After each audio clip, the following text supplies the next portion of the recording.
Coba sebutkan tadi Bang Loding sudah sampaikan. Memang saya masih penasaran karena beliau bukan ahli kita dalam mungkin ya mungkin. Jangan marah Bang Loding, jangan tersenyum baik, mengganggu pertanyaan aja. Sebutkan Bang, saya bedakan, bisa nanti saya kaji. Sebutkan kepada saya, sebutkan di mana ada nggak tertulis keselamatan kalau mengikuti ajaran di Al-Quran. Keselamatan ya, keselamatan, bukan keselamatan. Tak tertulis di mana, Eh, saya kurang nah, paham. Bismillahirrahmanirrahim. Tentang keselamatan ya. Jadi kan ayat tentang keselamatan, teman-teman apologi itu biasanya mengatakan gini. Di dalam Islam gak ada ceritanya keselamatan itu insya Allah. Orang masuk Islam itu pasti akan masuk surga. Gak ada ceritanya dia muslim, dia mukmin, wafat dalam keadaan la ilaha illallah wa anna muhammadan rasulullah, tapi dia nggak selamat. Gak ada ceritanya. Kenapa? Karena di Al-Quran berkali-kali Allah menaskan atau mengatakan akan keselamatannya orang Muslim. Bagaimana di dalam surat di sini semisal dikatakan, "Walladzina amanu wa 'amilus solihati ulaika ashabul jannati hum fiha khalidun." Barang siapa yang beriman kepada Allah Subhanahu wa taala, wa amilus solihat, dia melakukan amal soleh, ulaika ashabul jannah, maka pasti, perhatikan di sini. Ulaika ashabul jannah, maka pasti mereka akan masuk surga, hum fiha khalidun, dan selama-lamanya tidak akan pernah keluar dari situ. Di sini dikatakan bagaimana? Walladzina amanu. Oh, itu amanu itu bukan aslamu, iman bukan Islam. Oh, orang yang Islam, orang yang iman pasti dia Islam. Tapi orang yang Islam belum tentu iman. Kenapa demikian? Iman itu apa? Di dalam hadis ketika ada suatu ketika malaikat Jibril alaihissalam datang kepada Nabi Muhammad sallallahu alaihi wasallam. Ketika itu berupa seorang laki-laki. Akhirnya ditanya, mahwal iman? Apa itu iman? Bagaimana jawabannya kemudian? Antuk minabillahi wa malaikatihi wa kutubihi wa rusulihi wal yaumil akhir wa qadaihi khairihi wa syarihi. Yaitu beriman kepada Allah. Itu dasar pondasi pertama dalam Islam, beriman kepada Allah, kemudian kepada malaikatnya, kitabnya, rasulnya, kemudian kodoknya, khairihi wa syarihi. Nah, itu ayat jaminan daripada Allah Subhanahu wa taala dalam agama Islam akan kepastian mereka bahwa mereka akan masuk ke dalam surga. Atau semisal juga dikatakan dalam Al-Qur'an, "Tsumma nunajjil ladzina taqau." Kemudian kita akan menyelamatkan orang-orang yang bertakwa. Siapa orang-orang yang bertakwa? Orang-orang yang bertakwa itu orang-orang muslim. Mereka at-taqwa dari kata-kata at-taqwa, dari kata-kata at-tuqo, ittaqo yattaqi. Dia itu artinya apa? Takut kepada Allah Subhanahu wa taala. Dia itu beriman kepada Allah Subhanahu wa taala, maka kata Allah Subhanahu wa taala, "Tsumma nunajjil ladzina taqau." Maka Allah akan menyelamatkan orang-orang yang bertakwa. Mungkin gitu Bang Kiko. Oke, yang berkata itu, yang mengucapkan itu dari siapa sebenarnya dan bagaimana dia tertulis sebagai kitab? Gimana Bang Kiko? Perkataan itu tadi, ayat itu tertulis dari siapa sumbernya dan dituliskan oleh siapa, lewat siapa, dan dituliskan menjadi ayat di kitab Al-Quran. Dari siapa sumbernya?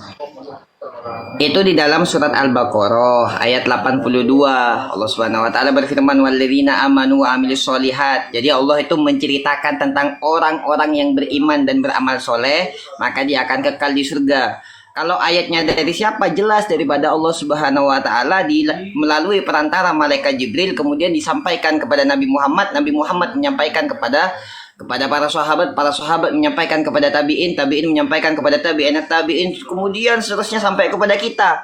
Oh, nih loh, kata Allah Subhanahu wa taala, "Wahai orang-orang yang beriman, kalian apa itu iman tadi? Iman kepada Allah, iman kepada nabinya, malaikatnya, kitabnya, rasulnya, dan lain-lain. Wahai kalian yang beriman kepada Allah, malaikat, dan selainnya, barang siapa yang beriman kepada Allah dan beramal soleh, maka kami akan menyelamatkan kamu dan memasukkan kamu ke dalam surganya." Itu daripada Allah Subhanahu wa taala. Jadi sudah jelas ayat keselamatan. Begitu Bang Giko. Kalau boleh bertanya lebih, ada berapa pribadi yang menuliskan kitab di Al-Quran, saudara-saudaraku? Ada berapa pribadi? Kalau kita kan ada Musa menuliskan. Izin sedikit Bang Kiko. Bang Kiko, kenapa ketika kalau Bang Kiko bicara saya ketawa, Bang Kiko bilang jangan ketawa Ludin, tapi ini ITG ketawa-ketawa, Bang Kiko diam saja.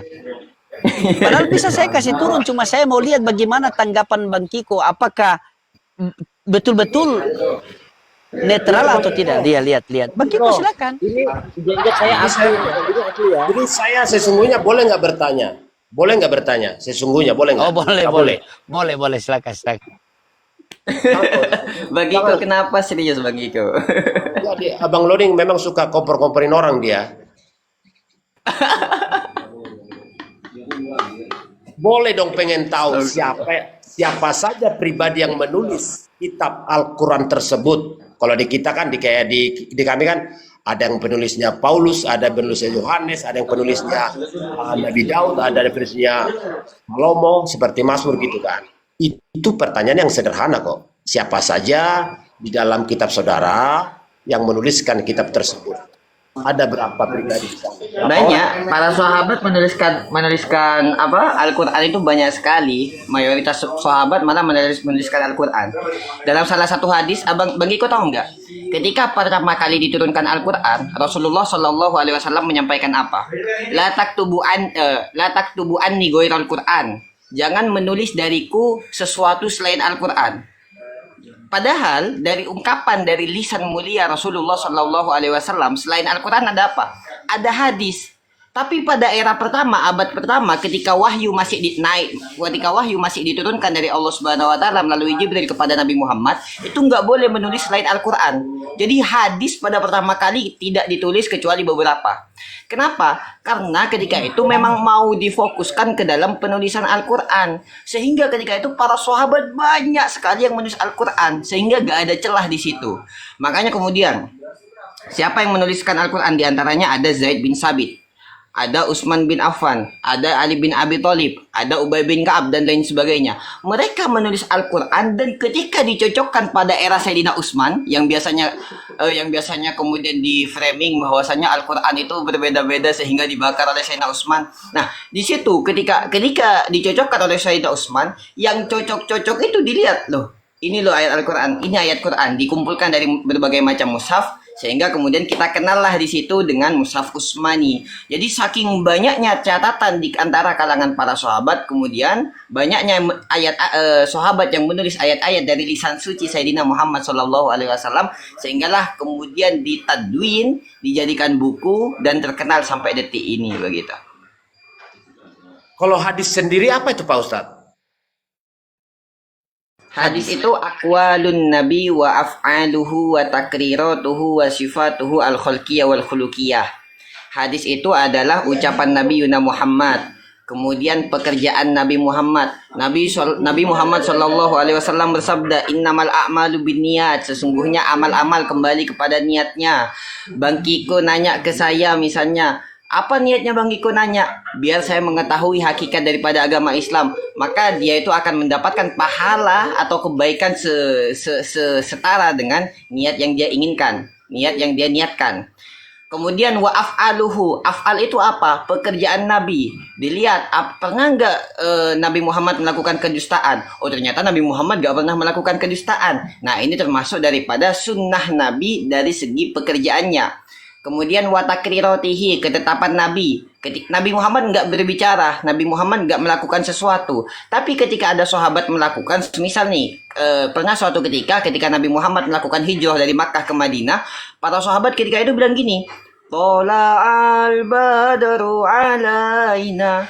Itu Nabi nggak ada yang menegur. Nah, dari sinilah kemudian dalil akan diperbolehkannya apa namanya itu Bang Loading yang biasanya kayak buat menyambut ini kayak drum gitu loh, apa namanya? Rabana. Dalil dibolehkannya rebana. di dalam agama Islam. Kenapa? Karena ketika Nabi disambut dengan rebana, Nabi tidak memberikan Nabi itu diam. Nah, diamnya Nabi itu dianggap sebagai ridohu, sukutuhu ridohu. Diamnya Nabi itu sebagai ridonya. Terakhir, khuluquhu. Jadi tata keramanya Nabi, al-khulqiyah wal khuluqiyah. Tata kerama Nabi, bagaimana Nabi Muhammad SAW ketika berkumpul bersosialisasi dengan orang-orang Yahudi dan Nasrani ketika itu. Kayak Bang Loading ini. Jadi Bang Loading ini di antara orang-orang yang mengikuti Nabi, iktidak bin Nabi. Kenapa? Meskipun beda keimanan dengan Bang Kiko, tetapi tetap kumpul dengan Bang Kiko. Makanya kita mengenal satu makalah Bang Kiko yang betul-betul saya pegang. Ada satu makalah ini. Al-Insaniyah Qabla Tadayyun. Apa itu? Al-Insaniyah Qabla Tadayyun, memanusiakan manusia sebelum beragama.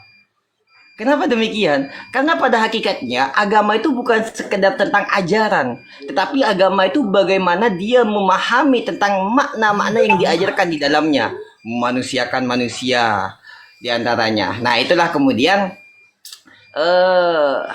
di antara keindahan-keindahan di dalam agama Islam. Nah, itu yang dimaksud dengan hadis, kembali ke yang tadi. Begitu Bang Iko. Mungkin disambung sama teman-teman yang lain supaya bergantian punya etika. Ya, paham Terima kasih, Pak tidak? Ustaz. Ya, silakan. Ada beberapa. Silakan Ustadz Musa.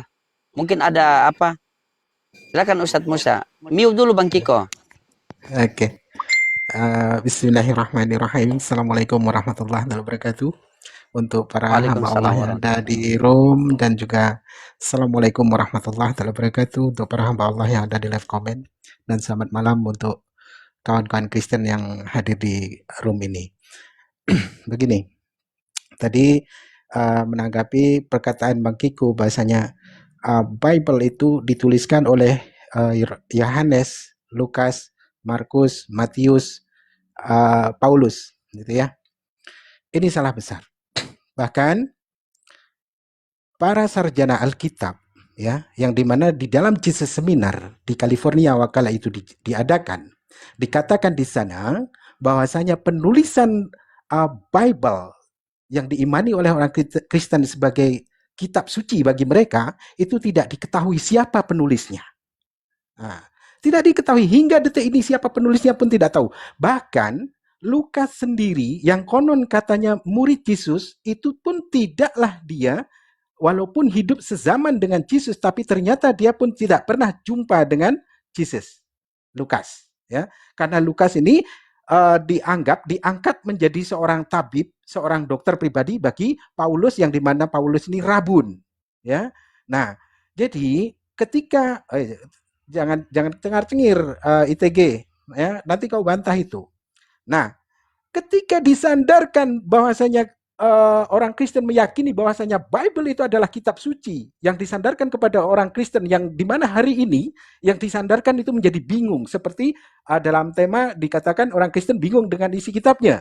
Itu memang benar, gitu loh. Karena orang-orang Kristen sendiri, ya, para sarjana Alkitab mengatakan bahwasanya Bible tidak diketahui siapa penulisnya yang sesungguhnya hingga detik ini. Bahkan kebenaran dari perjanjian lama hingga perjanjian baru hanya 17%.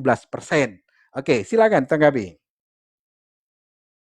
Silakan ITG tanggapi. Karena dari tadi ini Anda luar biasa disampaikan. Silakan ditanggapi. Bang Loading, mungkin gambarnya Ustaz Musa di atas, saya nggak enak. Sudah dituduh begini. Enggak apa-apa. Saya mau menanggapi apa kalau sudah Turun. Tak ada guna saya dia itu. Bagaimana disuruh tanggapi tidak ada guna. Silakan Bang Kiko. Bang Kiko tanggapi. Ini mode serius Bang Kiko. Bang Kiko. Janganlah bersimpan begitu. Tanggung jawab. Saya tadi ke kamar mandi. Aduh, ampun dah. Oh, siap. Kamar mandi. Jadi kan kalau layarnya kosong kan kurang sopan lah, seperti itu. Jadi saya harus jujur ya, Benny. kalau masalah oke, teruskan. Ya Benny, Katolik Protestan Benny.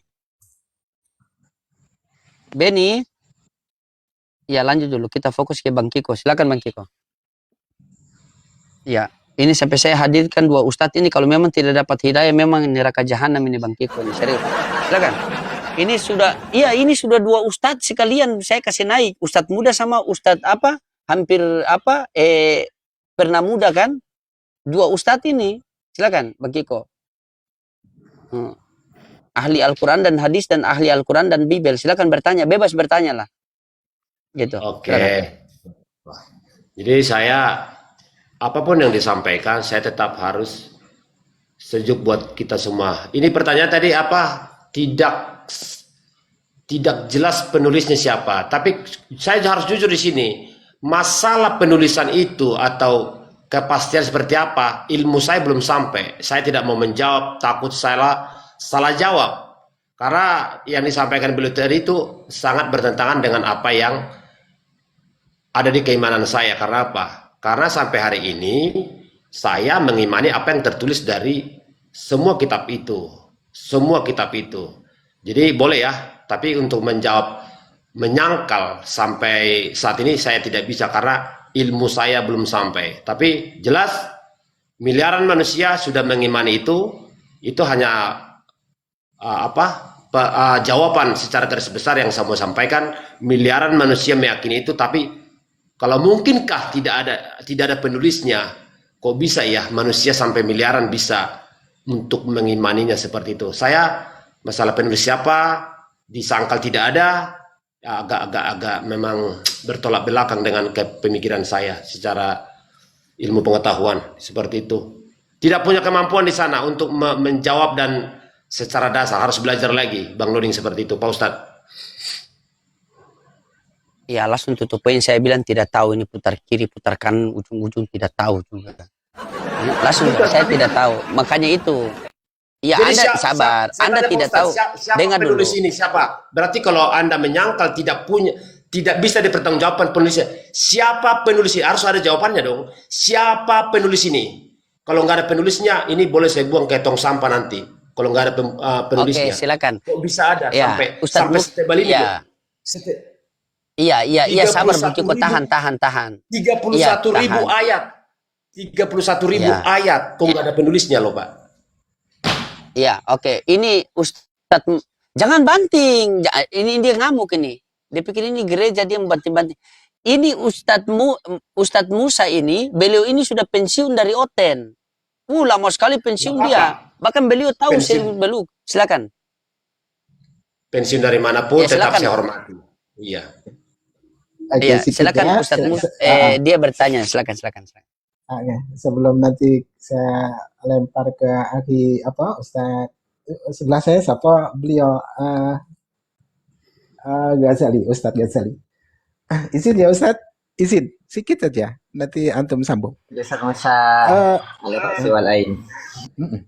Begini Bang Kiko, yang mengatakan itu bukanlah umat muslim, karena umat muslim tidak berhak untuk menyelidiki dari segala sesuatu apa yang diimani dari apa yang Kristen imani, ya.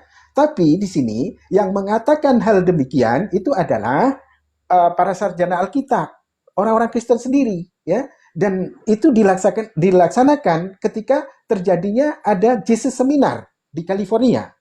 Nah, itu sudah banyak terjadi dituliskan berjilid-jilid, bahkan dibukukan ketika para sarjana Alkitab itu mengadakan seminar. Nah, kalau kita kaji, kita selidik, toh memang ternyata contoh seperti Markus ataupun Matius, si pemungut cukai, masa ia ada seorang penulis menuliskan untuk dirinya sendiri, kan tidak mungkin. Maka ketika Matius melihat seorang Matius, ya kan, lalu ia memanggilnya dan membawanya ia menjadi muridnya, ini akan menjadi sebuah kerancuan. Bahkan di dalam Yohanes 1, ya, Yohanes 1 yang menjadi andalan Kristen hari ini, Yohanes 1 hingga 14, di sana juga ada dikatakan bahwasanya Yohanes menceritakan Yohanes. Yohanes yang mana? Itu. Karena ketika semasa hidupnya Yesus alaihissalam, ketika beliau masih hidup, Yohanes Pembaptis ini tidak ada. Beliau sudah ditangkap oleh Herodes. Itu. Nah, jadi menceritakan yang mana? Karena memang tendensi bahwasannya Bible ini bukanlah dituliskan oleh murid-murid Yesus itu berawal dari Lukas 1 hingga 3 di sana, ya. Kepada Theophilus yang mulia, ya kan? Atas penyelidikannya, lalu mereka menyimpulkannya, lalu membukukannya, lalu untuk menghadiahkannya. Sementara Lukas sendiri semasa hidupnya, walaupun dia hidup sezaman dengan Yesus, tapi ternyata dia tidak pernah satu kali pun dia berjumpa dengan Yesus. Nah, jadi sekarang begini, Bang Kiko, kalau masalah ini Bang Kiko sudah mengakui tidak tahu, ya, dan tidak berani menjawab. Ini akan menjadi debat kusir. Sekarang kita alihkan topik bagaimana keselamatan yang sesungguhnya. Apakah benar dengan matinya Yesus di kayu salib ini sebagai penebus dosa? Apakah benar Allah itu mesti menjelma menjadi manusia? Mari kita kaji di sini. Karena menurut kitabnya orang Yahudi di dalam 2 Tawarik, ya, saya bacakan. Ini sudah saya siapkan ayat-ayatnya. Sebentar ya, harus, sebelum lanjut sebentar, izin Pak Ustadz, izin sedikit aja. Ya. Tahun berapa kajian tadi itu dilaksanakan di California? Tahun berapa, Pak? Tahun 2009 sudah dilaksanakan, tahun 99 sudah dilaksanakan. Itu sudah dari semenjak lama, ya. Itu banyak, dan saya kebetulan saya juga pernah beli bukunya gitu, walaupun hari ini tidak dapat menyimpannya. Nah, tahun 2000-an, Pak. Itu sudah lama terjadi, bahkan pada tahun 77 itu pun pernah diseminarkan, brother. Gitu. Nah, Tahun sekarang 77. begini. Nah, tahun 1977 itu pernah diseminarkan. Nah, itu Bang Kiko kan sudah menjawab tidak mampu untuk mengurai, ya, percuma nanti debat kusir. Saya hargai itu. Kami umat Islam lebih menyukai orang Kristen yang jujur, ya, daripada yang ngeyel tapi tidak tahu tapi sok tahu. Itu akan menjadikan debat kusir yang pada akhirnya tidak akan menjadikan sebuah ilmu bagi yang mendengarkannya. Nah, sekarang kita cerita masalah sebelum saya ke Ustadz Ghazali ataupun ustadz-ustadz yang lain, saya izin sedikit saja ya, nanti antum-antum teruskanlah, biar tidak saling melangkahi ya. Ini kita sharing-sharing saja. Saya mencontoh Akhiloding. Akhiloding ini beliau tegas, lugas, tapi tidak menyakiti, luar biasa. Nah, di dalam 2 Tawarik 7:14 di sana dikatakan bahwasanya Allah itu akan mengampuni dosa setiap umat, setiap manusia. Untuk bangsa Israel kala itu, ya, tidaklah harus Allah itu belusukan, ya, menjadi manusia belusukan ke bumi, menyamar untuk bunuh diri sebagai penebusan dosa. Di sini dikatakan bahwasanya Allah dapat mengampuni dosa manusia dari tempatnya ia tinggal di surga, di kediamannya. Dan ketika Salomo pun, ketika ia seusai menabiskan bait suci, ia mengajarkan kaumnya untuk berdoa sebagaimana ia berdoa agar Tuhan mendengarkan dari surga dan Tuhan mendengarkan pengampunan dosa dari surga. Nah, sekarang apa yang menjadi dasar keimanan Bang Kiko masih tetap kekeh menjadi seorang Kristen dan menjadikan Yesus itu Tuhan, jelmaan Allah untuk mati di kayu salib sebagai penebus dosa bagi orang Kristen. Silakan. Perjanjian lama secara holistik tidak ada menyatakan keselamatan. Sebentar ada telepon. Jangan telepon pendeta. Gimana nih telepon pendeta? Takut deh. Ini Ustadz Musa ini sudah pensiun dari OT, jadi dia tahu seluk-beluk itu di mana. Bang Kiko kalau tidak tahu belajar gitu. Jangan bantah lagi. Kami itu sayang sama Bang Kiko. Gitu. Membantah itu hak saya, Bang Lodi. Jangan begitu, Bang Lodi. Jangan batasi orang. Bram tadi, lanjut. Si Bram mau syahadat dia, udahlah teman kita dia itu. Lanjut Bang Kiko, lanjut. Tanggapi. Enggak di sambung ada saya balas mau balas WA. Saya mau balas WA dulu sebentar. Bilang ini masalah penting, lagi pemilihan Tuhan.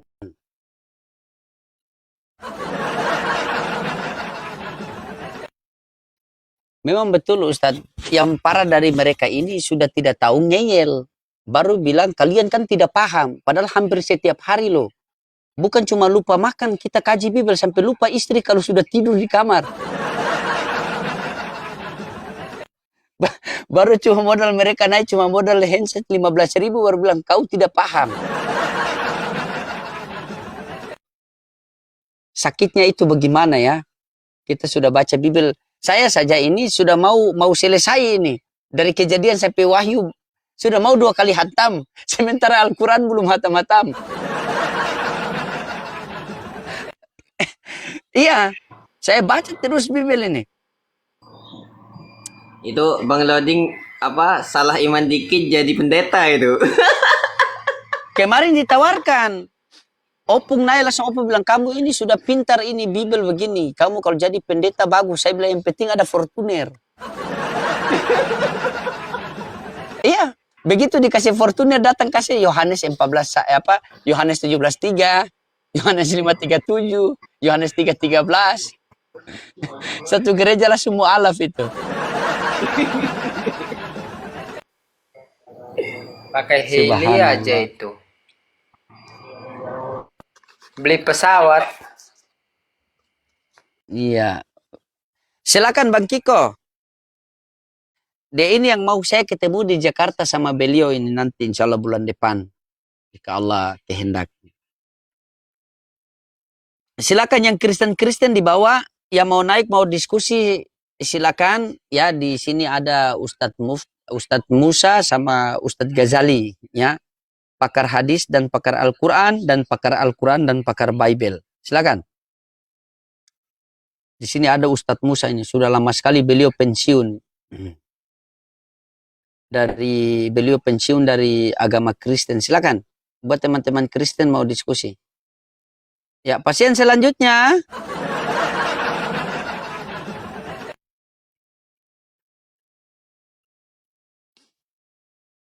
Ya, Bang Kiko jangan dulu risau itulah.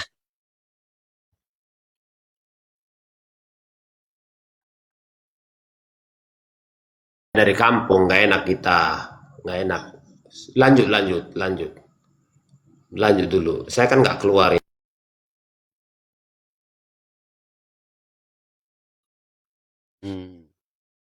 Sudah, maksudnya kasih selesai karena memang trending topiknya fokus ke Bang Kiko hari ini penginjilan, begitu.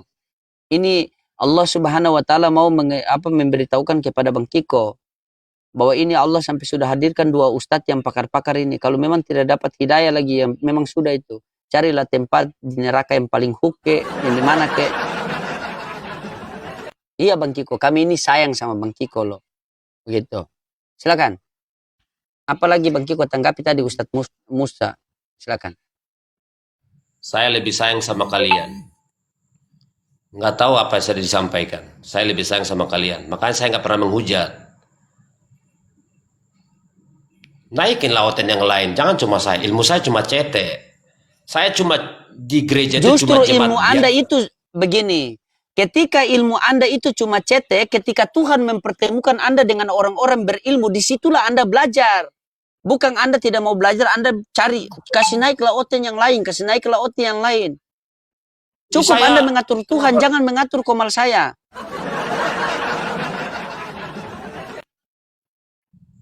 Coba silakan, apa yang Bang Kiko mau tanya tentang kekristenan? Begini, kalau Bang Kiko tidak tahu tentang kekristenan, ini ada Ustadz Musa, kan? Yang dulu dari Kristen masuk ke Islam, kan? Nah, kalau mau bertanya, iya dengar. Kalau mau bertanya tentang Islam, tanya sama Ustadz Ghazali, ada. Begitu. Kalau mau cara bagaimana rasa waktu pertama syahadat, tanya sama Bram, karena baru semalam dia syahadat. Kan gampang. Sebentar. Itu. Saya menghormati kalian berempat. Gini loh. Kalau Bang Loading bilang, bertanyalah kepada Pak Ustadz berdua. Saya tuh orang Kristen. Tentu saya harus bertanya kepada basis saya, jalur saya. Namun saya tetap menghormati kalian berempat. Bang Loading kenapa saya belajar orang Dia Kristen? tidak paham, dia tidak connect. Maksud saya ini Ustadz Musa ini, beliau ini dari Kristen. Saya suruh Anda biarpun bertanya kepada beliau. Iya, biarpun dengar dulu. Dengar ya dulu. Saya suruh Anda bertanya kepada beliau, apa penemuan-penemuan di dalam kekristenan sehingga beliau meninggalkan Kristen? Apa penyebabnya itu? oke, Ini saya dipertemukan tanya Anda langsung. seperti ini. Tanya begitu. Pintar dong sedikit. Ya kan? Bapak Ustadz Musa, apa yang menyebabkan Anda meninggalkan Kristen? Bang Luring, Dia diam, tidak mau jangan makan babi lagi. jangan gangguin. Oh iya, iya. Itu saya Oh, iya. izin ya, Ustadz-Ustadz semua, akhi. Nah, saya menjawab sedikit saja. Nanti antum teruskan. Begini, brother. Di dalam kekristenan, apa yang diimani oleh orang-orang Kristen bahwasanya Tuhan itu mesti menjelma menjadi manusia, lalu mati digantung di kayu salib dengan cara terkutuk. Disitulah letak penebusan dosa, bahwasanya manusia telah jatuh dalam dosa oleh karena mewarisi dosa dari Adam sebelumnya. Ya. Namun berbeda ketika itu menjadi sebuah doktrin, ya kan? Di dalam kekristenan akan menjadi berbeda ketika kita membaca kitab sucinya, gitu. Karena menurut Bible itu sendiri di dalam perjanjian lama maupun di perjanjian baru, bahkan di surat Paulus, ya, di surat Paulus itu pun dituliskan di sana. Orang yang akan masuk ke dalam surga maupun di dalam neraka itu sudah dituliskan dari semenjak awal mula. Ya, jauh-jauh sebelum manusia itu diciptakan, di sana sudah dikatakan di dalam buku kehidupan bahwasanya seseorang itu akan masuk ke dalam surga maupun ke dalam neraka sudah ditentukan dari semenjak awal mula dan dituliskan di buku kehidupan. Sebagaimana Musa membawa kaumnya yakni Bani Israel dari pengejaran dari pengejaran Firaun, ya. Lalu ia berkata, ketika ditinggalkannya oleh Musa untuk menerima pewahyuan 10 hukum Taurat itu, mereka membuat patung lembu, ya. Lalu Tuhan murka, Tuhan marah. Lalu Musa ditegur oleh Tuhan. Lalu Musa berkata, "Ya Allah, jikalau engkau tidak mengampuni dosa-dosa mereka, maka hapuslah juga namaku dari buku kehidupan yang telah engkau tulis." Nah, atas doa Musa di Keluaran 33 nomor 32 hingga 33. Ada lah tuh, percaya ada.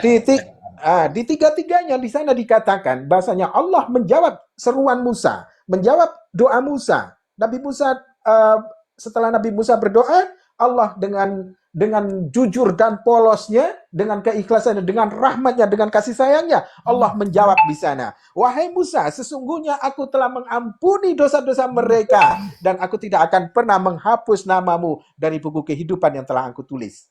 Bahkan di kitab Wahyu sendiri, di sana juga dikatakan tentang bagaimana orang akan masuk surga maupun dalam neraka, itu sudah ditentukan dari semenjak awal mula, dan dia dituliskan di dalam buku kehidupan. Bahkan Paulus sendiri dalam suratnya, dalam Filipi, di sana dikatakan, dia meminta bahwasanya kawan-kawan seperjuangannya dalam penginjilannya agar tetap dimasukkan ke buku kehidupan. Namanya tetap dituliskan dimasukkan ke dalam buku kehidupan agar mereka pun dapat masuk surga. Nah, jikalaulah dengan matinya Yesus di kayu salib sebagai penebusan dosa bagi umat manusia, lalu ia akan masuk surga, lalu mengapa mesti dari sebelumnya ia tuliskan menjadi sebuah kepastian orang akan masuk surga maupun dalam neraka, dituliskan terlebih dahulu, lalu Tuhan belusukan menjadi manusia, lalu mati untuk menebus dosa umat manusia. Ini sangat tidak logik dan tidak masuk di akal. Karena apa? Akan bertentangan dengan kodrat sifat Tuhan, yang dimana Tuhan menurut Bible mempunyai penuh dengan rahmat,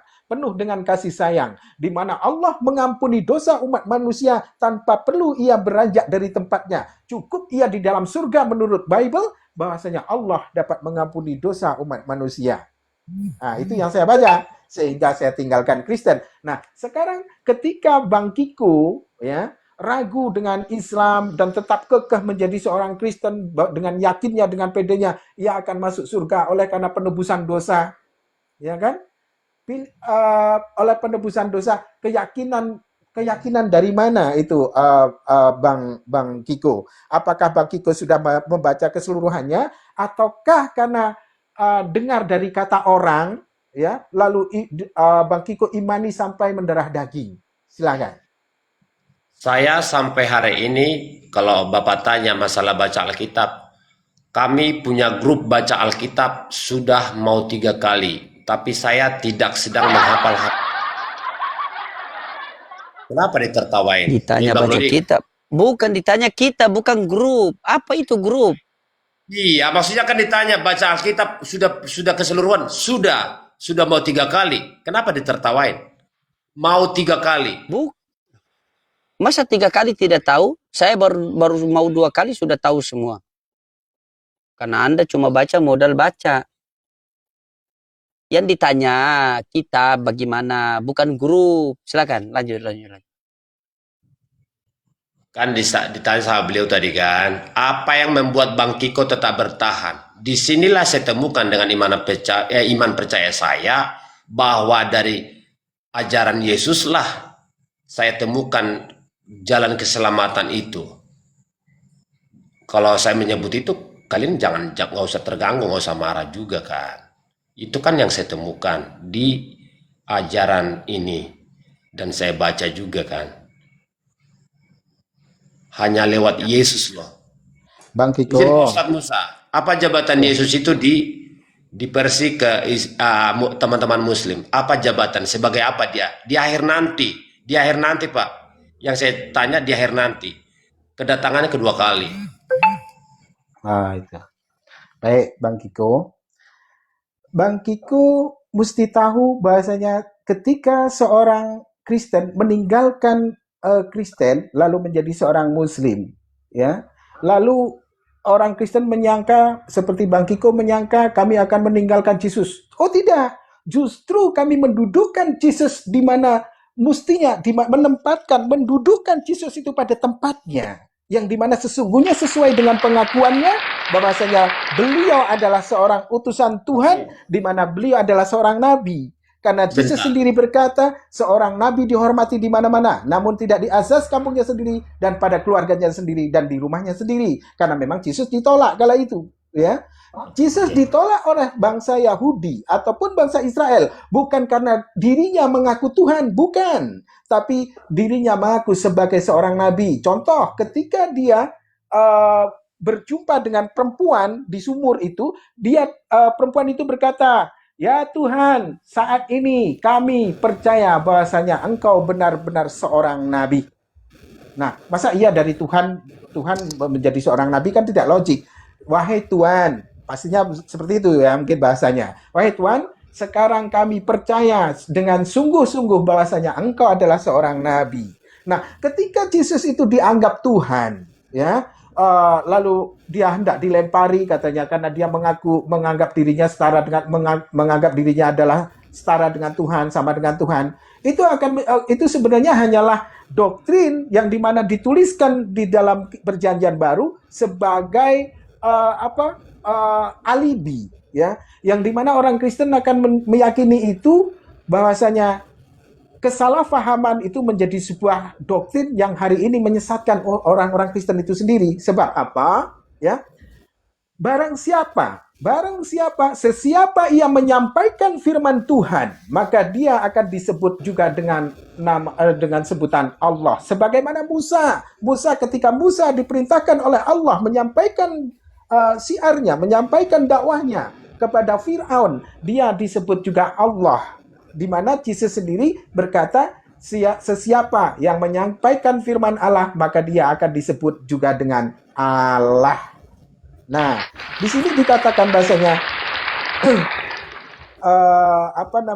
dikatakan Allah, lalu dirinya Yesus menyamakan dirinya, menyetarakan dirinya dengan Allah. Lalu orang-orang itu sibuk melempari dengan batu. Lalu orang Kristen menyalahfahami bahwasanya Yesus telah mengaku dirinya itu adalah Allah. Ini menjadi sebuah keliruan besar, ya. Dan contoh, ya, penyesatan di dalam Kristen, ya, oleh karena salah fahamnya. Contoh ketika dikatakan hari ini telah lahir, ya kan, telah lahir Kristus Bagimu. Kristus Tuhan.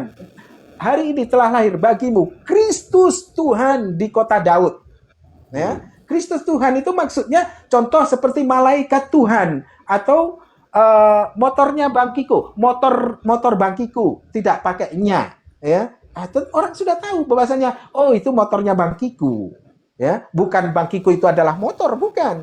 Karena jikalaulah dimaknai dengan kalimat itu oleh karena tidak ada kalimat nya, di sana tidak ada kalimat nya, lalu di Lukas dua-duanya dia di sana dikatakan bahwasanya setelah genap 8 hari penahirannya, ia dibawa ke bait suci untuk diserahkan kepada Tuhan. Lalu diserahkan kepada Tuhan yang mana lagi? Sebab dia adalah Tuhan. Masa Tuhan mau diserahkan kepada Tuhan? Itu tidak akan pernah masuk akal. Disinilah penyesatan demi penyesatan, dan kesesatan Kristen itu menjadi sebuah kenyataan seperti Bang Kiko sampaikan, bahwasanya orang seluruh dunia, kebanyakan dari mereka adalah orang Kristen oleh sebab karena satu kalimat dihilangkannya dan ditambah yang Tuhan ditambah huruf H menjadi Tuhan, yang seharusnya ada nya itu dihilangkannya, lalu disalahpahami bahwasanya yang lahir itu adalah Tuhan. Oke, silakan Bang Kiko. Siapa Pak Ustaz? Memang sebelumnya Ya, gereja kita sambut dulu. Ya, sabar Bang Kiko. Ya, selamat malam saudaraku Orianus. Ya, selamat Ya, bergabung ya. selamat Selamat malam. malam Pak Pendeta Yunfei. Ya, cari posisi yang aman, Pak. Di sini kita sama-sama belajar. Anggap saja kita kawan lama yang belum pernah ketemu ya. Kita join di sini. Bapak Siap. Haji, makasih Pak Haji. Ya, siap. Ya, silakan Bang Kiko, silakan tanggapi. Silakan. Pak Ustadz Musa. Sabar, orang masih minum Iya, air Brad. atau apa, panggil-panggil. Silakan. Iya, brother, silakan. Ya kan Bang Loading yang suruh, ampun Bang Loading ini parah memang Bang Loading. Iya, silakan, silakan. Silakan di sini, selamat bergabung ya Pak Yunef, Pak Orinus ya. Kita diskusi santai ya. Nanti bisa dibantah argumentasi Pak Musa. Ini Ustadz Musa ini, beliau ini sudah pensiun dari kekristenan. Dalam arti beliau sudah saking lamanya itu di kekristenan, akhirnya beliau mualaf. Di sini ada Ustadz juga, Ustadz Ghazali ya, yang memang ahli hadis dan firmannya. Ya, kalau saya ini bagaikan hanya debu saja. Di sini juga ada Bang Kiko yang sepenuhnya Islam, sepenuhnya Kristen. Ular beludak lah. Silakan, lanjut. Silakan. Izin Pak Ustadz Musa. Anda meninggalkan Kristen. Saya bertanya tentang Yesus. Sedangkan Yesus yang berkali-kali diterangkan saudara-saudara Muslim berbeda dengan Yesus yang kami imani. Karena sejatinya Yesus yang kami yakini dalam koridor keimanan kami, Yesus itu benar-benar tersalib. Sedangkan bagi saudara-saudaraku Muslim, Yesus itu disebut diselamatkan. Benar ya Pak Ustadz? Pak Ustadz Musa, diselamatkan ya? Sudah ya? Sudah. Sebentar, belum Pak. Oh, belum. Diselamatkan. Lanjut. Berarti Yesus yang saudara-saudaraku imani dengan Yesus yang kami imani benar-benar berbanding terbalik. Bahkan disebut teman-teman Muslim bahwa teman-teman Muslim berkata mengimani kitab-kitab sebelumnya. Bahkan Yesus itu tertulis di dalam Perjanjian Baru bahwa Yesus adalah satu-satunya jalan keselamatan dan hidup bagi kami orang Kristen yang mengimaninya. Tapi sekarang bagaimana kita harus berpendapat? Sedangkan di bahasa Yesus, nama Yesus di kita aja sudah bertolak belakang dengan seolah-olah ada dua pribadi di sana Pak Ustadz Musa, seperti itu. Yesus yang Anda tahu dengan Yesus yang kami anggap Tuhan itu sudah berbeda Pak, jalur ceritanya. Bagaimana Pak maksud Bapak di sana? Oke, jujur saya agak bingung ya dengan pertanyaan Bang Kiko ini tadi, maksudnya dan tujuan itu poinnya arahnya sebenarnya kemana. Tapi kalau dikata Yesus yang kami imani benar-benar mati tersalib di kayu salib. Oke, Simpel iya, saja. Sedangkan Yesus yang Anda imani berbeda dengan yang kami imani. Bagaimana? Oke, baik. Ini sudah merujuk ke kematian ataupun penyaliban ya. Ketika Yesus berkata, angkatan yang jahat yang tidak setia ini meminta tanda, sebagaimana tapi tidak akan diberikan tanda selain daripada tanda Nabi Yunus, yang dimana Nabi Yunus di dalam perut ikan selama 3 hari 3 malam penuh. Begitupun anak manusia akan tinggal di dalam perut bumi selama 3 hari 3 malam penuh. Tapi ternyata tidaklah berkesesuaian dan itu tidak tergenapi. Nah, oleh karena kenapa kami mengimani bahwasanya Yesus itu tidaklah tersalibkan dan tidaklah juga terbunuh sebagaimana Allah informasikan di dalam Al-Quran. Mereka tidak menyalibnya dan tidak pula mereka membunuhnya. Dan mereka selisih faham tentang bagaimana Isa al-Masih putra Maryam. Ternyata ketika kita selidiki dan itu dikonfirmasi juga oleh Bible itu sendiri, yang dimana Bible itu mengatakan bahwasanya Yesus itu mati di dalam kubur itu katanya 3 hari 3 malam sebagaimana ucapannya. Namun ketika kita selidiki dengan benar, ternyata hari ini tidak ada satupun otoritasnya di dalam kekristenan. Orang yang mempunyai otoritas tertinggi sekalipun di dalam kekristenan tidak pernah tahu kapan Yesus itu sebenarnya benar-benar ditangkap dan dibunuh mati dan disalibkan. Kapan harinya, dan tidak ada satupun orang yang tahu. Karena apa? Kalau menurut nubuatan, sebagaimana Yesus sendiri katakan, sebagaimana tanda Yunus itu menjadi sebuah tanda bagi angkatan jahat, maka ketika Yesus itu ditangkap hari Jumat malam, di Jumat pagi, lalu ia mati menjelang petang. Ya, menjelang petang, lalu bangkit di hari Minggu pagi, ya, di hari Minggu pagi itu artinya hanya 2 malam 1 hari, tidak tergenapi sampai 3 hari 3 malam. Dan mustahil bagi seorang nabi yang dimana doanya selalu senantiasa didengar, Allah selamatkan menurut Bible, yang dimana acap kali dengan ayat-ayat yang sudah pernah dahulu saya sampaikan dan hari ini terkenal ya di Ibrani, yang dimana dia akan kesalehannya dia menjadi orang yang senantiasa didengar doanya dan diselamatkan. Nah, ketika Yesus di kayu salib yang konon katanya mati, Eli Eli lama sabachthani, Allahku Allahku mengapa engkau tinggalkan aku, akan menjadi sebuah kedustaan karena sebelumnya Yesus pernah berkata, Ia yang mengutus aku tidak akan pernah meninggalkan aku sebab aku senantiasa berbuat yang berkenan kepadanya. Dan ketika konon katanya ini sebenarnya ayat palsu nih, pembaptisan ini di Sungai Yordan ini. Lalu terbelahlah langit, lalu terdengar suara dari sorga. Ya, inilah anakku yang kukasihi, hanya kepadanya lah aku berkenan. Jikalaulah dipaksakan bahwasanya Yesus itulah yang tersalibkan dan mati, maka akan menjadi sebuah kedustaan bagi Yesus itu sendiri, yang dimana Yesus mengaku bahwasanya dirinya tidak akan pernah ditinggalkan oleh yang mengutusnya, oleh Tuhannya, yang dimana dirinya mengaku Tuhan adalah Allahku dan Allahmu. Itu. Karena Yesus tidak pernah mengaku dirinya Tuhan, bahwasanya engkau harus menyembah aku, tapi sembahlah Dia. Nah, jadi di sini tentang kematian Yesus menjadi sebuah kedustaan. Sebab apa? Tidak mustahil ketika Yesus ditangkap itu pada malam hari, di malam hari lah dikata di sana. Karena orang-orang yang hendak menangkapnya. Bentar Bapak, gantian Pak. Sebentar, takut lupa Pak. Silakan. Sebentar. Oke, silakan. Gak usah garuk-garuk. Bapak gak usah garuk-garuk kepala Pak. Bapak mumat saya lihat. Izin Bapak. Sejarah itu ada. Bahkan titik-titik perjalanan penyaliban ada, kalau nggak salah ya, 14 titik. Bagaimana sampai sekarang tempat itu, hal itu, kejadian itu, dan semua titik perjalanan ke penyaliban ada sampai sekarang. Kok Bapak berani bilang itu tidak pernah terjadi penyaliban? Dasar Bapak apa? Coba Pak. Sekarang ada Pak tanda-tandanya Pak. Bahkan saya sudah ke sana Pak. Itu rekayasa bagaimana Pak? Oke. Dalam Islam tidak mengingkari penyaliban karena Al-Quran menyampaikan bahwasanya penyaliban itu memang benar ada, tapi bukanlah Yesus lah yang disalibkan. Ya. Oke, siapa yang disalib? Menurut penyelidikan para ilmuwan di sana bahwasanya yang disalibkan itu adalah Yudas. Maka dari itu ilmuwan penyelidikan. Harusnya tertulis dong dalam Tunggu. untuk Tunggu. membantah Jangan bahwa Yesus potong, jangan potong, jangan potong, jangan potong. Ini konsili. Bagaimana sudah ada Nah, panas? harus dipotong. Sabar, masih ada dua Yang di ini bawah Bang Nurdin, ini. harus saya potong, harus saya potong. Izin. Sabar, Harus sabar saya potong. dulu. Iya, Harus saya sabar potong. dulu. Nah, ini Takut biasa lupa. atur Tuhan ini mau atur orang punya komal nih.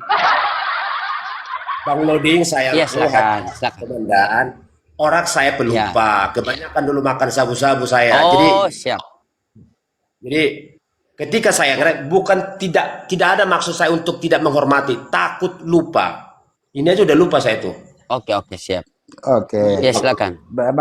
Tolong dengarkan sekejap saja. Nanti kalau diskusi dengan saya bingung, boleh nanti dengan Akhi Loading atau Ustadz Ghazali ataupun para hamba Allah yang lain, ya. Atau mungkin Bang Kiko akan diskusi dengan para hamba Allah di live comment juga boleh, ketik ya. Nggak apa-apa Pak Musa, begini. Pak Musa. Saya menghormati Bapak. Maksudnya gini Pak, takut saya lupa. Oke. Begini, berikan saya, jangan narasi ya, bukti nyata bahwa Tuhan itu, Yesus itu tidak tersalibkan. Oke. Dan siapa sebenarnya yang tersalib? Tertulis di mana? Keadaannya seperti apa? Bagaimana cara menggantikan itu? Kok bisa bukan Yesus itu sendiri yang tersalib? Bahkan siapa yang menggantikan? Sejarahnya di mana? Orangnya orang dari mana? Atau katakanlah orang Yahudi yang mana? Dari Bani mana? Harus ada bukti Pak. Supaya kita juga sama-sama melompat ke Muslim hari ini juga. Harus ada Pak siapa? Ya, nanti ganti-ganti orangnya. juga Bang Kiko ya. Oke. Iya. Oke. Ganti-ganti lagi, nanti ada dua di bawah, Pak Orinus sama Pak Yunfei begitu. Silakan Ustaz. Oke. Silakan. Tendensi ataupun indikasi bahasanya Yesus itu tidak tersalibkan menurut Bible, ya. Yang dimana ketika hari penangkapan itu malam dan tidak ada satupun dari mereka yang hendak menangkap Yesus itu yang dapat mengenalinya. Karena apa? Ketika mereka hendak menangkapnya, mereka bertanya, siapa yang bernama Yesus? Aku, katanya. Itu tandanya tidak ada yang dapat mengenalinya. Lalu ketika Yudas berkata, nanti jikalau ada seseorang yang aku peluk dan aku cium, maka dialah Yesus. Nah, maka tidak mustahil ketika Yesus berpelukan dengan Yudas, dengan menciumnya, maka ia merubah wajahnya. Yudas menjadi Yesus. Ya, karena apa? Karena indikasi itu ada, sebab Yesus sendiri bisa merubah wajah. Bahkan bukan hanya wajahnya saja, sampai bajunya pun berubah. Dan Yesus itu bisa menghilang. Ketika Yesus selesai mengobati orang sakit di bait suci, dan ia hendak dilempari dengan batu, tiba-tiba ia menghilang. Tiba-tiba dia menghilang, tidak nampak lagi oleh mereka. Nah, kalau orang yang bisa merubah wajahnya dan juga dapat menghilang, maka mustahil kalau dia dapat ditangkap, dan mustahil apabila mana ia dapat disalibkan, dapat dibunuh. Karena apa? Dia sendiri berkata atas kesalehannya orang yang berkesaksian di dalam Ibrani ini, ia selama hidupnya sebagai manusia dengan ratap tangis ia mempersembahkan doa, dan doanya senantiasa didengar oleh Tuhan agar ia selamat dari kematian. Itu dengan jelas di sana dikatakan, ya. Seorang nabi dia. Pak? Gantinya Yudas. Para ilmuwan Kristen sendiri pun, yang dimana para sekuler mereka juga meyakini ternyata yang disalibkan itu adalah Yudas. Sebab di sana dikatakan bahwasanya Yudas dalam kematiannya saja kontradiksi, ya, yang dimana menurut kisah para rasul Yudas itu mati jatuh telungkup. Namun menurut Matius, Yudas mati gantung diri. Nah, di sini mana yang benar? Dari kematiannya saja si Yudas ini kontradiksi, maka tidak mustahil ketika Allah menjadikan Yudas ini pengganti orang yang fasik, menjadi orang yang menerima suap ini menjadi pengganti orang benar. Itu. Oke, sebentar, takut lupa. Oke, silakan. Baik, dari Yudas Bapak dua Kiko. kali mati, Bapak. Oh, silakan, Bapak Kiko Pak. gini Bapak.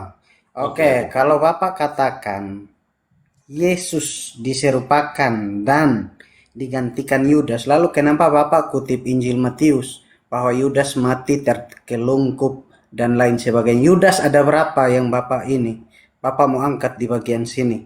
Karena pada prinsipnya kalau Bapak menolak Yesus yang disalibkan, lalu Bapak katakan diserupakan oleh Yudas, lalu Bapak kenapa kutip lagi itu? Bapak jatuh kepada jawaban Bapak sendiri. Jadi seolah-olah Bapak ingin menyerang Bapak sendiri, pribadi Bapak, atas apa yang sudah Bapak katakan. Jadi kalau Bapak bilang bukan Yesus dan itu adalah Yudas, lalu kenapa nanti akhirnya Bapak bilang Lukas mengatakan lain, Matius mengatakan lain, dan kemudian bertemunya di mana? Kalau jawaban Bapak seperti itu. Kalau betul itu Yudas. Sementara 1 Korintus pasal 15 ayat 3 dan 4 menjelaskan dengan jelas bahwa Kristus mati dan telah bangkit, mati, lalu kemudian dikuburkan dan dibangkitkan. Lalu Bapak menjelaskan ini jauh dari apa yang seharusnya Bapak jawab. Jadi kalau itu jawaban Bapak, Bapak jatuh dalam, Bapak Begini, dikasih pertanyaan, izin. tapi Bapak jatuh ke Izin. dalam jawaban yang sama. Izin Orintus. Oke, siap. Iya, Kakak. begini. Beliau tadi menyampaikan bahwa kematian Yudas itu sangat kontradiksi. Begitu. Beliau menyampaikan tadi bahwa kematian Yudas itu sangat kontradiksi. Di ayat 1 mengatakan dia itu jatuh dan tersungkur kena tombak dan perutnya terbelah. Di ayat lain mengatakan dia digantung. Itu yang maksudnya. Bukan berarti dia membawa itu apa dia mengutip kematian Yudas. Begitu. Oke. Makanya begini. Terkadang kenapa hal-hal yang sangat begitu fundamental di dalam kekristenan yang menyangkut dengan keimanan yang mendasar tiba-tiba kontradiksi. Jangankan Yudas, penyaliban saja sangat kontradiksi. Ada mengatakan jam 9 dia sudah disalib, ada mengatakan jam 3 sore dia masih di hadapan Pilatus. Coba, berarti dia disalib dulu baru dihadapkan ke Pilatus, begitu. Nah, ini kan kontradiksi. Sabar, ini bukan masalah waktu, ini masalah ada di otak kalian. Bukan masalah waktu. Oke, nanti saya Begitu. jawab. Iya, sabar begini. Di sini kan kita disaksikan ini di live sampai ke TV One. Jadi kalau boleh pakai data ya. Siap, Abang Karena Kukul. beliau di atas ini Siap. berdata semua ya. Karena ini live, ini bukan seperti keluar CCTV, tidak. Ini live ini. Ya. Di YouTube banyak sekali nih saya lihat nih. Ada ya, silakan. Oke. Silakan Ustadz Ya, Musa, kasih jadi, Ustadz Musa dulu, baru nanti sabar. Ustadz dulu. Bantah narasi tadi yang. Siap, Abangku. Oke, siap. Lanjut ya. Bang Kiko jangan lari tanggung jawab. Silakan Ustadz. Ya. Begini, brother. Kenapa saya kaitkan dengan Yudas ini tadi? Sebab ketika peristiwa penangkapan, itu kan mereka berpeluk mesra. Yang dimana jika nanti ada seseorang yang aku peluk dan aku cium, maka itulah Yesus katanya. Ya kan? Maka tidak mustahil kalau wajahnya itu Allah ataupun Tuhan tukar. Yudas menjadi Yesus menjadi Yudas. Ya, karena apa? Ketika semasa hidupnya, seusai ia menyembuhkan orang sakit di bait suci, ia hendak dilempari batu. Di sana dituliskan bahwasanya ia menghilang. Ia tidak dapat menghilang. Dan ketika berjalan bersama murid-muridnya di sebuah bukit, ia merubah wajahnya sehingga seorang pun tak dapat mengenalinya. Ya, dengan wajah yang percaya. Lalu ketika di hadapan Pilatus, ketika ia dipersidangkan, dia berkata, mulai detik ini anak manusia sudah duduk di samping yang maha kuasa. Nah, di sini dikatakan bahwasanya orang yang hendak disalibkan sudah duduk, gitu. Maka tidak mustahil ketika yang disalibkan itu adalah Yudas. Sebab apa? Kematian Yudas ini sangat, menurut sarjana Alkitab, menurut para ilmuwan Kristen sekalipun, sangat membingungkan. Ya, di sisi lain dikatakan bahwasanya yang membeli tanah darah ini, tanah Priok ini adalah imam-imam. Di ayat lain dikatakan yang membeli adalah Yudas. Dan tentang kematiannya ada yang di Kisah Para Rasul itu mati dengan jatuh terungkup, namun di Matius di sana diceritakan mati gantung diri. Sementara mereka konon katanya adalah saksi mata. Itu seperti Oke, Matius saya jawab ya saksi Bapak ya. mata katanya. Oke, silakan. Oke, saya jawab ya. Kenapa dari Injil Lukas, kemudian Injil Matius menuliskan pandangan yang berbeda? Ya, ini saya tegaskan supaya Bapak jangan lupa, jangan asal tafsir, lalu kemudian menggunakan akal Bapak untuk menyelesaikan dalam satu konsep yang anggapnya kontradiksi. Ya, kenapa di dalam Injil Matius menuliskan Yudas gantung diri? Ini Matius mau menegaskan tentang caranya, cara dia mati. Oke ya Bapak ya, cara dia mati. Nah, kenapa tidak tuliskan tentang akhir? Karena di Injil Matius, Injil Lukas, konfirmasi tentang bagaimana Injil Lukas menuliskan tentang terakhir dia mati itu seperti apa. Jadi bukan Lukas, brother. Kisah para Rasul. Kisah para Rasul. Oke, ya. Paulus itu yang menulis. Lukas yang Ya, apa? betul. Apa, iya. Di Kisah Para Rasul 1 ayat 18-19. Jadi begini, kalau secara jelas, ini dua bagian yang menjelaskan dengan secara lengkap terkait dengan keadaan awal dan akhirnya si Yudas. Sehingga kita nanti akhirnya mengatakan begini, kenapa ini kontradiksi? Enggak kok. Karena di Injil Matius dia menuliskan tentang bagaimana cara dia meninggoy atau mati. Berarti dia meninggal dengan cara gantung diri. Itu awal ya dia tuliskan. Lalu nanti di Kisah Para Rasul itu menjelaskan bahwa bagaimana Yudas mati terakhir, yaitu jatuh terkelungkup. Jadi baik dari awal Yudas kemudian terakhir itu jelas. Maka kalau Bapak atau Bapak Ustadz Musa mengatakan bahwa benar Yudas yang menggantikan Yesus, bagaimana dengan dua bagian ini menjelaskan tentang Yudas yang sebenarnya? Berarti Bapak mau secara langsung memperserupakan lagi Yudas yang lain untuk menggantikan Yesus. Karena Alkitab secara nyata menuliskan bagaimana kondisi awal dia mati, lalu terakhir dia mati. Dan kemudian kalau itu demikian, berarti bukan Yudas yang menggantikan Yesus di kayu salib. Emang Yesus sendiri yang mati di atas kayu salib kok. Kenapa harus diserupakan? Alkitab jelas-jelas tulis demikian. Lalu kalau misalnya itu betul, saya rasa substansinya saja, brother. Saya minta substansinya saja, karena menurut di Kisah Para Rasul ini yang membeli tanah, ya, ini salah satunya di perjalanan kematiannya ya. Oke, ya betul. Yang membeli tanah itu dia sendiri, sebidang tanah itu dia beli sendiri dengan hasil uang kejahatannya, gitu. Namun di dalam Matius itu dikatakan bahwasanya uangnya itu dicampakkannya ke bait suci, lalu diambilnya lah oleh imam-imam itu, lalu dibelikannya lah tanah priuk sebagai pemakaman orang asing. Nah, itu yang menjadi dasar bahwasanya kematian kontradiksi ini bukan hanya ketika ia jatuh telungkup ataupun gantung diri, namun di saat membeli tanah ini saja pun sudah kontradiksi. Dan belum lagi ini nanti sampai ke pemakaman. Ketika di pemakaman ini nanti saya akan sebutkan bahwasanya banyak hal yang janggal di sini. Sebagai kita manusia yang mempunyai akal waras, akal sehat, maka akan meragukan tentang bagaimana kematian Yesus yang sesungguhnya. Oke, ya. Boleh saya jawab yang janggal tadi yang katanya tanah? Oke, silakan. Ya, jadi gini. Pas waktu penyesalan Yudas, itu dia pergi, betul. Dia pergi lemparkan kembali uang. Tapi imam-imam gak ambil karena itu tanah, itu uang itu sudah najis. Gak ambil, mereka gak ambil. Jadi Yudas bawa pulang itu uang. Yudas bawa pulang. Di mana datanya itu? Datanya di mana? Maksudnya gini, kan Yudas, dia butuh ini sabar, kan? Sabar.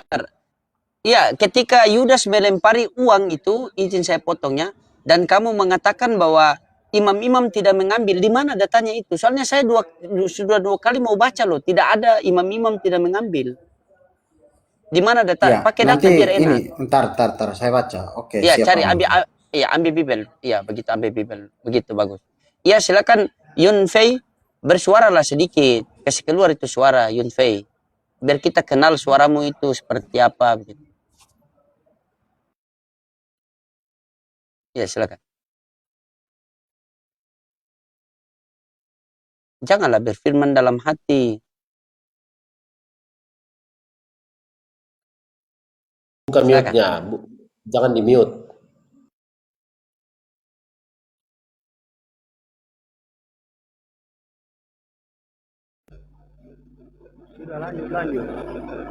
Oh, oke, siap. Di mute dulu. Yunfei ini dia masih belajar ya. Sebentar, Oke. Siap. nanti sebentar Iya, saya mantap. bertanya ya, karena nanti kembali ke Oke, tema. oke, siap. Oke. Oke, siap. Iya. Mute dulu. Begitu. Jadi Pak Urintus, di sini kita harus pakai data karena yang menonton kita ini kan orang yang penuh belajar kan. Nah, ketika Ustadz Musa memberikan narasi seperti itu bahwa kematian Yudas kontradiksi dan Anda sudah mengambil tanggung jawab bahwa saya akan menjawab. Silakan dijawab pakai data. Selagi itu masih ada data, maka kami orang Islam tidak bisa menolak karena ada data yang tertulis. Begitu, karena itu keimanan kalian. Karena ketika kalian berbicara tanpa data, itu mohon maaf, itu hanya omon-omon saja. Begitu, itu kami dengar hanya bunyi-bunyian. Jadi tolong pakai data, begitu biar enak. Soalnya saya pernah baca tidak ketemukan di mana itu ketika Yudas membuat uang itu imam-imam tidak ambil. Itu saya baru tahu dari kamu nih. Jangan sampai mungkin saya pernah terlewat, mungkin ngantuk atau apa kan? Saya tidak tahu itu. Begitu. Bacain ya Bang ya. Iya. Ya, saya baca ya Bang ya. Nah, Injil Oke, Matius pasal 27 ayat 3 dan seterusnya dia bilang begini. Pada waktu Yudas yang menyerahkan dia ini Yesus ya, melihat bahwa Yesus telah dijatuhi hukuman mati, menyesalah ia. Lalu ia mengembalikan uang yang 30 perak itu kepada imam-imam kepala dan tua-tua dan berkata, aku telah berdosa karena menyerahkan darah orang yang tak bersalah. Tetapi jawab mereka, apa urusan kami dengan itu? Itu urusanmu sendiri. Maka ia pun melemparkan uang perak itu ke dalam bait suci, lalu pergi dari situ dan menggantungkan diri. Nah, imam-imam kepala mengambil uang perak itu dan berkata, tidak diperbolehkan memasukkan uang ini. Oke, ini tadi saya salah sampaikan ya. Memasukkan uang ini ke dalam peti persembahan sebab uang ini uang darah. Ah, ini. Oke, abangku. Saya lanjut. Sesudah berunding, mereka membeli dengan uang itu tanah yang disebut tanah tukang periuk. Siapa yang beli? Pertanyaan saya, siapa yang beli? Imam-imam.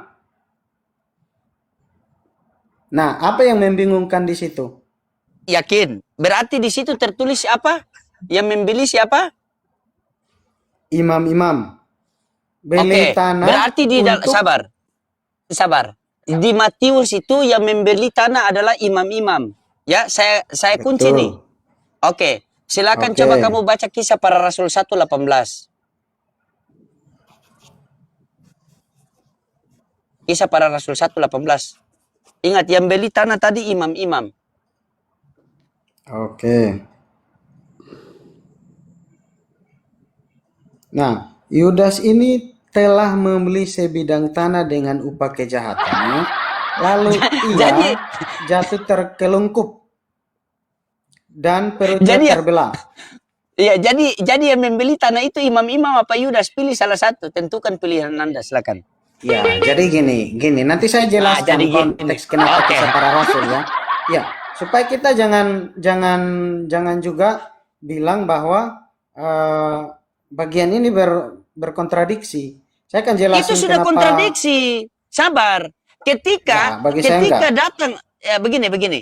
Ketika datanglah Ustadz Musa mengatakan kepada netizen, kutanya sama kamu, ketika Ustadz Musa mengatakan kepada netizen bahwa Loading telah membeli tanah itu, tiba-tiba datang Bang Kiko mengatakan bahwa Orintus telah membeli tanah itu.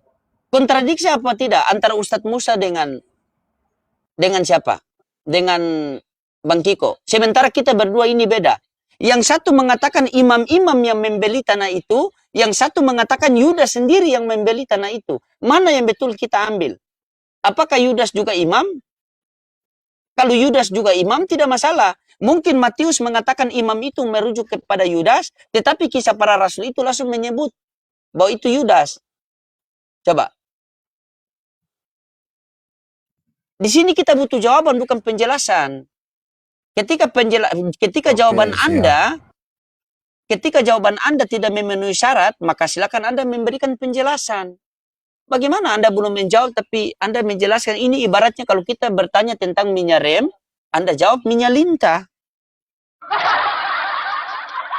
Walaupun Anda mengatakan sama-sama minyak, tetapi mereknya beda. Yang satu minyak rem, yang satu minyak lintah. Gitu. Boleh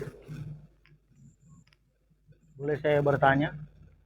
Sabar, ini masalah belum selesai. Kau datang bertanya. Kau ini kalau di persidangan, kau yang dimasukin penjara lebih dulu. Selesaikan dulu ini masalah penyaliban ini. Kembali ke tema nanti, jangan lari kemana-mana. Iya. Oke, iya. Iya, tenang Jo. Sabar Jo dulu. Pelan-pelan. Tunggu, Orintus masih cari mana yang betul. Karena dua-dua sangat kontradiksi. Gitu. Coba saya mau lihat kamu mau cari jalan keluar bagaimana. Apakah dengan cara ini kan jadi sebentar ya, PR Bang, buat ya. saya? Silakan.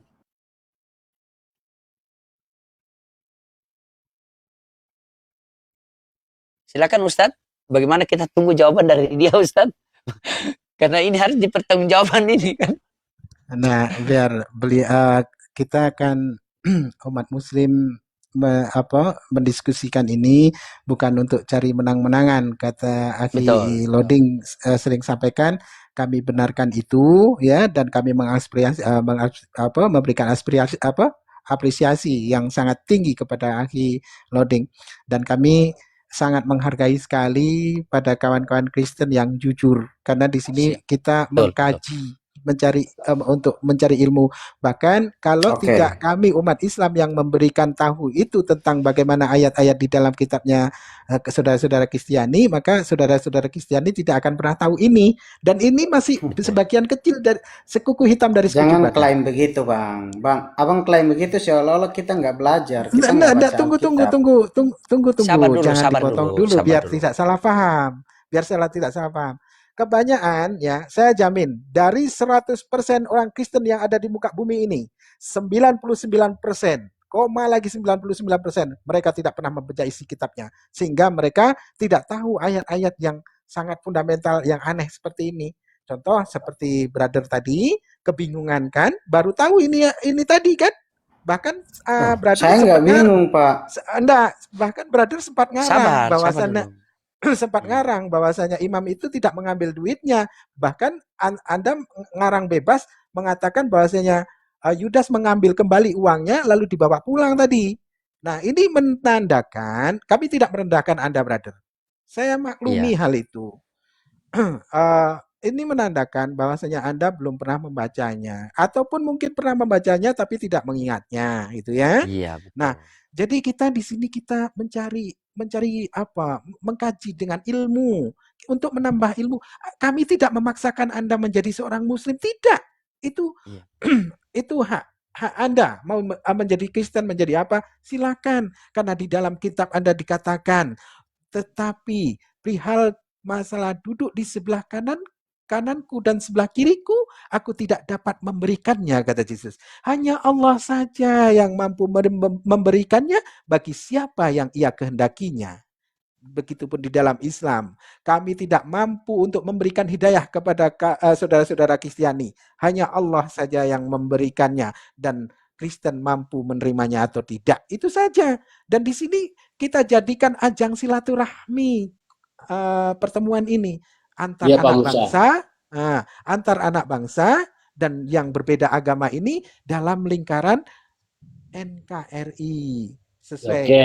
Tadi kajian sesuai itu, Pak. Mantap Kajian sekali. itu 9 Sabar. moto ya. Sesuai motonya Kristen, ajaran kasih di dalam kekristenan haruslah diaplikasikan. Sebagaimana kami umat muslim wajiblah berkasih sayang. Nah itu. Oke, silakan. Ya, ini luar biasa ya. Kita jadikan diskusi ini untuk menguatkan lagi keimanan kita masing-masing dan kita bisa mendapat satu ilmu baru dari sini. Begitu. Kita pecahkan ini.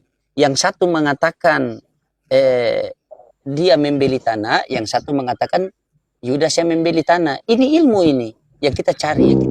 Mana titik baik? Karena di sini sama-sama kita percaya Yesus loh. Kami Islam percaya Yesus, kalian juga percaya Yesus. Gitu.